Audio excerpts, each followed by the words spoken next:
In our news bulletin for tonight, the new Taonga building project starts with the blessing of the land for the building at Halamahaga.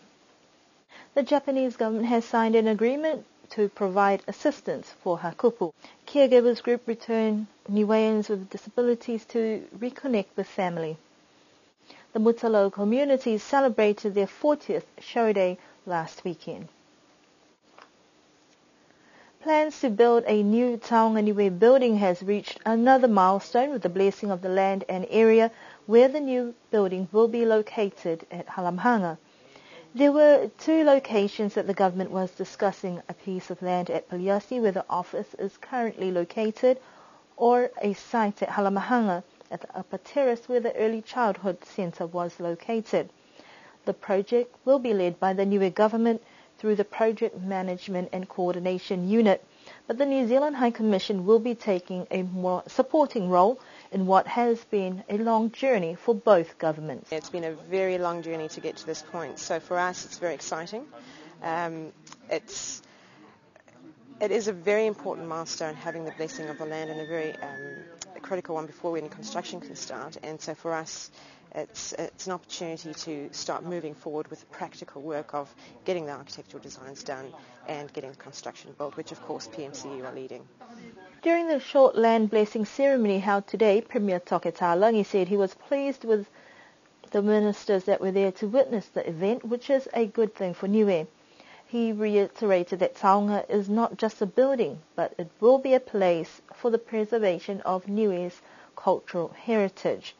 This development has been a long time coming.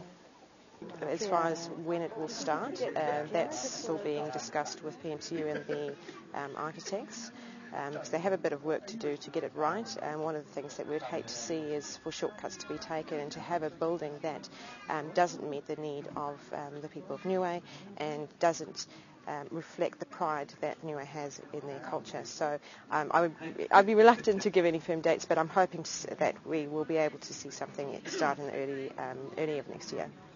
The building will include the museum, an auditorium, library and archives, as well as office space for the Taonga Niue department. The conversations around Taonga Niue have been going on for about 10 years after Cyclone Heta, but because of the focus on economic development, it hasn't really been the forefront of the negotiations or discussions with government of Niue. So the recent discussions started again in 2013.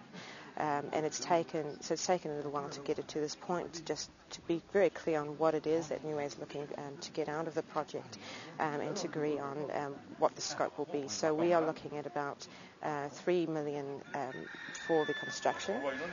That has been, half of that has been paid across to Niue already to get it started.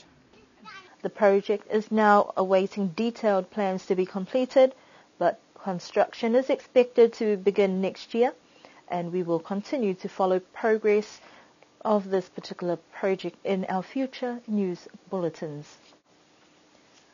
The Hakupu community is now a recipient of a grant courtesy of Japan's grant assistance for grassroots human security project. A short ceremony for the signing of an agreement between the Japanese and the Niue governments was held at the Tuhia Sea Track in Hakupu last Thursday. This $231,560 will be used to tar seal the 1 kilometre Tuhia Sea Track, as well as provide water and power to the toilet and other facilities, including a car park at the bottom of the track. Hakupuatua Village Council Chairperson Mrs. Itzi Tuitonga says that the grant to upgrade the sea track is a welcoming addition to the community's beautification initiatives. The Project Management Coordinating Unit of the Premier's Department is looking at implementing these grants once or twice a year, depending on the amount of grants asked for or needed to do the work. The former village councillor, Tommy Sikea, put in a part of it. So, and then when we came in as a village council, we did an estimation for to take the water and electricity down to the sea track, and just last year they came back and we also improved on the project proposal, and we added on everything together, and we handed it over last year, and we finished it at the beginning of this year, so it can be submitted to the government of Japan. It'll be easy access for the people. It will also be food security. We are able to access the sea safe. It will also be good for all of our fishermen to use our sea track instead of going to other villages. So the whole village will benefit, the whole island will benefit. In event of an emergency, it could be used as an emergency landing for the government, for Niue, if the sea is too rough down Alofi, as it has been done before. So they used to hear sea track to bring up the goods to the island. So we're looking at those things in the near future. So that's why it's very important that we improve our sea track. Looking forward to making good use of our sea track now. Good access to the ocean. Yes, and we have, a few years back, we have a waka project, and a lot of our young men had wakas, so now they can take their wakas down. The signing of the grant contract was the first to be implemented in Niue following the establishment of formal diplomatic relations between Niue and Japan in August of last year. It provides assistance to non-profit-making organizations that have a direct impact on the welfare of the local communities and the people. Grants will be allocated under strict criteria, and funds are managed and distributed through the Project Management Coordinating Unit at the Whalefono. A dream to return home to their roots has finally been realized for a small group of Niueans from New Zealand who are living with intellectual disabilities. This has been years in the making and planning. The trip has been made possible with the professional help of those from the Spectrum Care Trust in New Zealand. Our group is from Spectrum Care Trust in New Zealand, and we provide services and support for people with intellectual disabilities. So the group today is some people we support, as well as Niuean staff, with one Samoan staff that works in the organisation. So we've brought along 3 Niuean ladies who live in our service, in residential service, and they are Satahi and Siale Ongo from Hakopo, and Teresa Tatu from Alofi. And the group is also supported by Niuean staff who work in Spectrum Care. So there's a group of 5 staff who have come along to support the ladies to come back to Niue. Anne-Marie says that the Trust is a mainstream service provider with a very strong Pacifica presence, and its vision is for people with disabilities to live great lives. Part of their program looks at providing for the day-to-day needs of those in their care, by also setting goals, whether they are small personal goals or larger ones like returning to the islands of their origin. The timing of this visit coincided with a number of national events on the island and has helped with the journey to reconnect with family and their culture. We were lucky that we came along during the Constitution time and the Ukulele Fest. So a couple of the ladies and some of the staff went along to the flag raising ceremony, which was a really good opportunity to celebrate the 42 years of Constitution for Niue, and also to link in with people who didn't realise that the ladies were on the island. We've come to a few of the ukulele activities. We've been around the island on a takai, a little takai, and we have also linked in with their family members. So we've taken them to their respective churches in Hakopo and in Alofi, and it was quite an emotional time for the ladies and also some of their families who met them here on the island. This also provided an opportunity to link up with another local non-government organisation on island who also work with those living with disabilities, that is the Niue Tolomaki Aoloa Association, and finding ways to collaborate. Yesterday we were hosted by the Niue Tolomaki Aoloa Association, and we were able to meet with Whapoi and Poi, and also some staff from the Ministry of Social Development, is it?